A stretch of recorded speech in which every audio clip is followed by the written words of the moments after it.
Assalamualaikum warahmatullahi wabarakatuh. Kami dari kelompok 1 akan menjelaskan tentang Al-Quran sebagai sumber hukum utama. Yang pertama yaitu pengertian Al-Quran. Pertama, Al-Quran secara bahasa. Al-Quran secara bahasa berasal dari kata qara'a yaqra'u Qur'anan, yang berarti bacaan atau yang dibaca.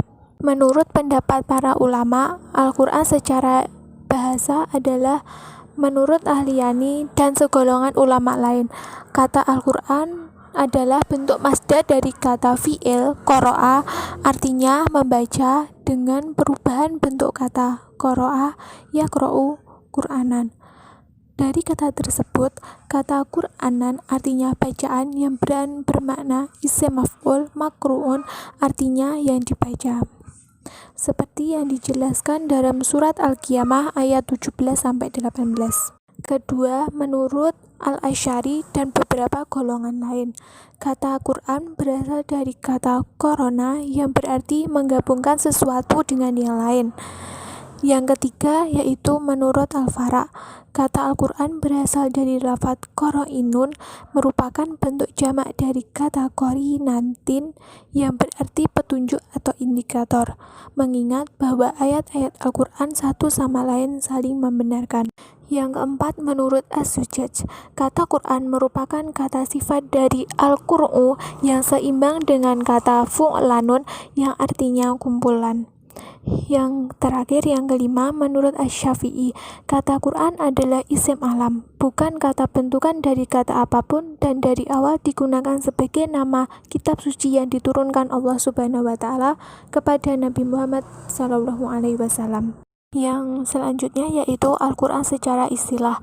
Al-Quran adalah firman Allah Subhanahu wa Ta'ala yang diturunkan kepada Nabi Muhammad melalui malaikat Jibril sebagai mukjizat yang besar yang diturunkan secara mutawatir. Menurut pendapat para ulama, Al-Quran secara istilah yaitu menurut Syekh Muhammad Qudori Baik. Dalam kitabnya Tarikh at-Tasyri' al-Islam, beliau berpendapat bahwa Al-Quran ialah lafaz atau firman Allah Subhanahu wa Ta'ala yang berbahasa Arab yang diturunkan kepada Nabi Muhammad SAW untuk dipahami isinya dan selalu diingat, yang disampaikan secara mutawatir, yang ditulis dalam mushaf yang dimulai dengan surat Al-Fatihah dan diakhiri dengan surat An-Nas. Yang kedua yaitu menurut Subki Saleh, bahwa Al-Quran adalah kitab Allah Subhanahu wa Ta'ala yang mengandung mukjizat yang diturunkan kepada Nabi Muhammad SAW yang ditulis dalam mushaf-mushaf yang disampaikan secara mutawatir dan bernilai ibadah bagi yang membacanya. Yang terakhir yaitu menurut Syekh Muhammad Abduh, bahwa kitab Al-Quran adalah bacaan yang tertulis dalam mushaf-mushaf yang terpelihara di dalam dada orang yang menjaganya dengan menghafalkannya, yakni orang-orang Islam.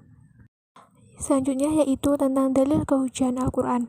Al-Quran sebagai sumber hukum Islam pertama dan utama dari sumber-sumber hukum lainnya. Al-Quran diturunkan kepada manusia untuk diamalkan perintahnya dan meninggalkan larangannya. Para ulama imam mazhab berpendapat tentang kehujahan Al-Quran. Yang pertama yaitu Imam Abu Hanifah. Beliau berpendapat dengan jumhur ulama bahwa Al-Quran mencakup lafaz dan maknanya. Seperti pendapat beliau yaitu membolehkan sholat dengan menggunakan bahasa selain bahasa Arab. Yang kedua yaitu Imam Maliki. Beliau berpendapat bahwa hakikat Al-Quran adalah kalam Allah yang lafaz dan maknanya dari Allah Subhanahu wa Ta'ala. Selanjutnya yaitu menurut Imam Syafi'i, beliau selalu mencantumkan nas-nas Al-Quran setiap kali beliau berpendapat. Dalil-dalil kehujahan Al-Quran tercantum dalam firman Allah Subhanahu wa Ta'ala dalam surat An-Nisa ayat 105. Selanjutnya juga dijelaskan dalam surat An-Nisa ayat 59. Selain dua dalil tersebut, dalil kehujahan Al-Quran juga dijelaskan dalam surat Al-Ma'idah ayat 48 yang berbunyi, dan kami telah turunkan kepadamu Al-Quran dengan membawa kebenaran, membenarkan apa yang sebelumnya, yaitu kitab-kitab yang diturunkan sebelumnya. Selanjutnya yaitu sifat Al-Quran dalam menetapkan hukum. Dalam menetapkan hukum, Al-Quran memiliki sifat yang pertama yaitu tidak menyulitkan, seperti yang dijelaskan dalam surat Al-Baqarah ayat 185. bahwa Allah menghendaki kemudian bagimu dan tidak menghendaki kesukaran bagimu. Yang kedua yaitu menyedikitkan beban. Dijelaskan dalam Quran surat Al-Maidah ayat 101 yang berbunyi, "Hai orang-orang beriman, janganlah kamu menaikkan kepadamu hal-hal yang jika diterangkan kepadamu akan menyusahkan kamu." Yang ketiga yaitu berangsur-angsur dalam menetapkan hukum.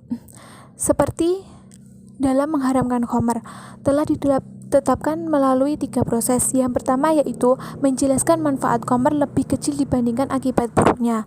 Yang kedua yaitu melarang pelaku sholat dalam keadaan mabuk.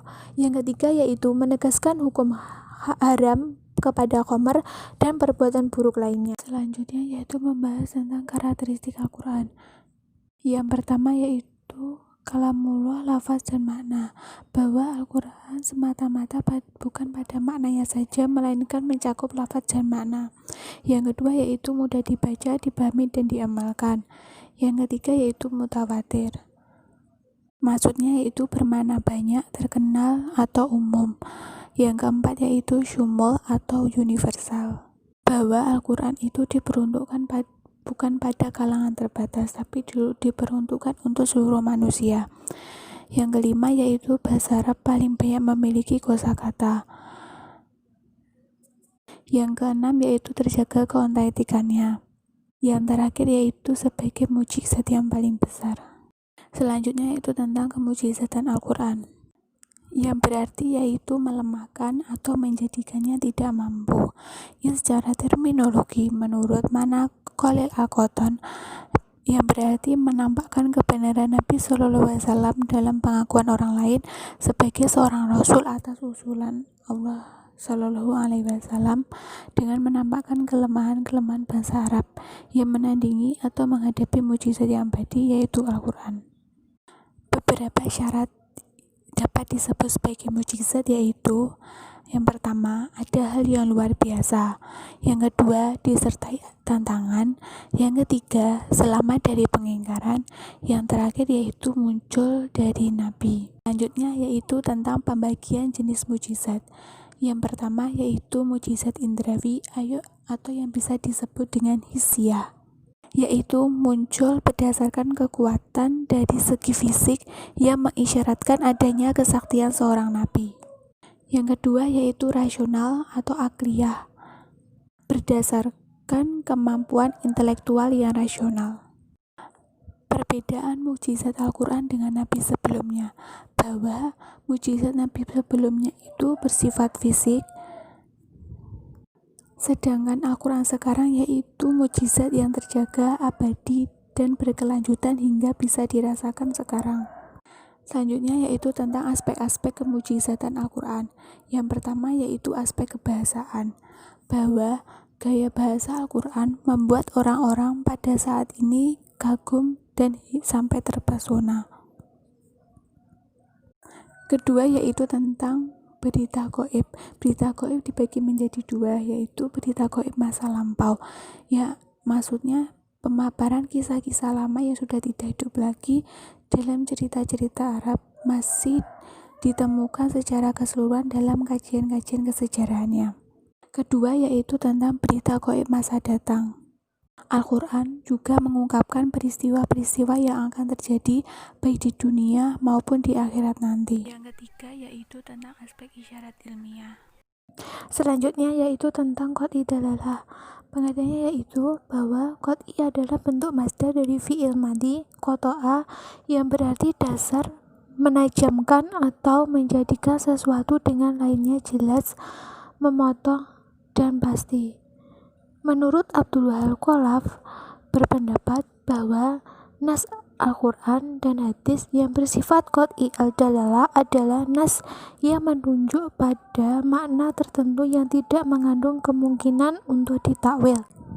Ciri-cirinya dari qat'i al-dalalah yang pertama yaitu nasnya jelas dan makna yang dikandungnya tegas dan hanya memiliki satu makna, tidak bisa mengandung istirakul makna, dan juga hanya memiliki satu penafsiran, tidak terbuka untuk penafsiran lainnya. Yang kedua yaitu mencakup ketentuan-ketentuan Al-Quran mengenai rukun-rukun Islam seperti sholat, puasa, zakat, haji, dan juga bagian-bagian tertentu dalam kewarisan dan hukum-hukum yang telah ditetapkan secara permanen. Ketiga yaitu tentang macam-macam qat'i dalalah. Yang pertama yaitu zahir. Zahir ialah lafaz yang masih menerima kemungkinan arti lain di dalam dalalahnya. Seperti dalam mazhab Hanafi bahwa zahir ialah kalimat yang menunjuk pada makna yang jelas tetapi kalimat itu tidak ditunjukkan dalam konteks makna tertentu. Seperti yang dijelaskan dalam surat Al-Baqarah ayat 275. Yang kedua yaitu tentang nas. Nas dalam pandangan sebagian ulama mazhab Syafi'i dan Maliki adalah lafal yang tidak mengandung ihtimal yang timbul dari dalil. Dijelaskan dalam surat Al-Baqarah 228. Yang ketiga yaitu al-mufassar adalah lafal yang menunjukkan kepada maknanya sesuai dengan maksud konteks kalimat. Seperti yang dijelaskan dalam Quran surat Al-Maidah ayat 38. Yang keempat yaitu al-muhkam adalah lafaz yang menunjukkan makna yang dimaksud dalilnya qat'i, tidak memerlukan takwil, taksis, dan nasakh. Dijelaskan dalam Quran surat An-Nur ayat. Selanjutnya yaitu dani dalalah. Menurut Muhammad Hasyim Kamali, dani dalalah secara etimologi bermakna tidak jelas dan tidak tegas. Menurut Asy-Syatibi membagi zani dalalah menjadi 3, yaitu zani dalalah yang dinaungi oleh suatu prinsip universal yang qat'i, zani dalalah yang bertentangan dengan suatu prinsip yang qat'i. Yang ketiga, zani dalalah yang tidak bertentangan dengan suatu prinsip yang qat'i, tetapi tidak pula dinaungi oleh suatu prinsip yang qat'i. Ciri-cirinya dari zani dalalah adalah nas itu mengandung makna ganda dan juga terbuka bagi penafsiran dan penakwilan. Yang kedua, bila dilihat dari maknanya termasuk makna umum. Macam-macam dari zani dalalah. Yang pertama yaitu al-kafi adalah makna kata yang tidak jelas dan apa yang dikehendakinya pun menjadi samar karena ada faktor luar syigot yang tidak dapat ditemukan kecuali harus dicari. Itu dijelaskan dalam Quran surat Al-Maidah ayat 38. Kedua yaitu al-musyikil adalah lafaz yang maknanya samar karena suatu sebab yang ada pada lafaz itu sendiri. Contohnya yaitu dalam Quran surat Al-Baqarah ayat 240. Yang ketiga yaitu al-mujmal adalah bentuk ungkapan yang dalam maknanya tersimpan banyak ketentuan dan berbagai keadaan yang tidak mungkin diketahui secara pasti kecuali melalui pertanyaan lain yang menjelaskannya. Yang keempat adalah al-mutasyabih adalah lafaz yang samar maknanya dan tidak mungkin dijangkau oleh nalar. Sementara di dalam Al-Quran dan Sunnah tidak ada penafsiran yang bersifat qat'i ataupun zani terhadap lafaz tersebut. Contoh dari ayat qat'i dalalah dijelaskan dalam Quran surat An-Nur ayat 2. Di situ dijelaskan bahwa perempuan maupun laki-laki yang berzina maka harus didera sebanyak 100 kali. Tidak mengandung kemungkinan takwil atau pemahaman lain. Dengan demikian ayat ini bersifat qat'i al-dalalah. Maksudnya bahwa had zina itu 100 kali dera, tidak lebih dan tidak kurang. Selanjutnya yaitu tentang contoh ayat dani dalalah. Dijelaskan dalam Quran surat Al-Maidah ayat 3. Di situ diharamkan bagimu memakan bangkai darah, sehingga ayat itu disebut bersifat am yang mempunyai kemungkinan mengharamkan setiap bangkai yang selain bangkai binatang laut dan air. Selanjutnya yaitu membahas tentang taksis. Taksis adalah bentuk masdar dari khososo yang bermakna khoso, yang secara etimologi adalah menentukan atau mengkhususkan, dan secara terminologi adalah memperpendek maknanya. Para ulama usul fikih bersepakat tentang kebolehan mentaksis Al-Quran dengan Al-Quran, As-Sunnah dengan Al-Quran. Yang kedua yaitu pembagian taksis. Pembagian taksis terdiri dari dua. Yang pertama yaitu mukhasis muttasil, yang berarti tidak dapat berdiri sendiri. Dibagi menjadi 5. Yang pertama yaitu istighna bin nafsi, yang memiliki arti mengecualikan lafaz am dengan menggunakan adat istisna yang dijelaskan dalam Quran Surat Al-Kahfi ayat 23-24. Yang kedua yaitu syarat bin nafsi, yang memiliki arti lafaz yang dapat bermakna apabila bersambung dengan lafaz yang lainnya, seperti dalam Quran Surat An-Nisa ayat 123. Yang ketiga yaitu na'at, adalah sifatnya disebut dalam belakang suatu lafaz surat, seperti dalam Quran Surat An-Nisa ayat 125. Yang keempat yaitu goyah, adalah menghabiskan sesuatu yang mengharuskan tetap adanya dan tidak ada hukum bagi sesudahnya, seperti dalam Quran Surat Al-Baqarah ayat 187. Yang kelima yaitu badalul ba'di minal kulli, adalah lafaz pengganti yang mengandung arti sebagian, dalam Quran Surat Al-Imran ayat 97. Jenis yang kedua yaitu mukhasis munfasil, adalah lafaz yang dapat berdiri sendiri. Pada bagian ini biasanya mencakup tentang syariat-syariat umum, kebiasaan-kebiasaan atau adat-adat kebiasaan yang dapat mentaksiskan nas-nas umum, seperti Al-Quran, hadis, ijma, dan qiyas. Macam-macam taksis. Yang pertama yaitu mentaksiskan Al-Quran dengan Al-Quran. Contohnya yaitu dalam Quran Surat Al-Baqarah 228. Di situ menjelaskan tentang wanita yang ditalak masa iddahnya harus menunggu 3 kali suci. Itu juga dijelaskan hal yang serupa pada Quran Surat At-Talaq ayat 4 dan Al-Ahzab ayat 49. Yang kedua yaitu mentaksiskan Al-Quran dengan Al-Sunnah. Terdapat dalam Quran Surat An-Nisa ayat 11 yang menjelaskan tentang anak-anak yang mendapatkan harta warisan. Itu juga dijelaskan dalam sebuah hadis Nabi. Yang ketiga yaitu mentaksiskan Al-Sunnah dengan Al-Quran, seperti pada hadis yang diriwayatkan oleh Bukhari Muslim tentang bersuci itu dengan berwudu. Itu juga dijelaskan dalam Quran Surat An-Nisa ayat 43. Yang keempat yaitu mentaksiskan Al-Sunnah dengan Al-Sunnah, yaitu berhubungan dengan hadis Nabi lainnya yang saling bersambungan maknanya. Yang kelima yaitu mentaksiskan Al-Quran dengan ijma, seperti dalam Quran Surat Al-Jumu'ah ayat 9 yang menjelaskan tentang orang-orang yang diperbolehkan dalam sholat Jumat. Itu juga ada kesepakatan para ulama ijma yang berdasarkan nas sendiri secara tidak langsung. Yang terakhir yaitu mentaksiskan ayat Al-Quran dengan qiyas. Dalam Quran Surat An-Nur ayat 2, yaitu perempuan yang berzina dan laki-laki yang berzina maka harus didera sebanyak 100 kali. Itu juga dijelaskan dalam Quran Surat An-Nisa ayat 25. Para ulama mengkiaskan bahwa budak laki-laki yang melakukan zina hukumnya sama dengan budak perempuan, yaitu setengah kali dera sebanyak 50 kali. Sekian dari kelompok kami. Apabila ada kurang lebihnya, mohon maaf yang sebesar-besarnya.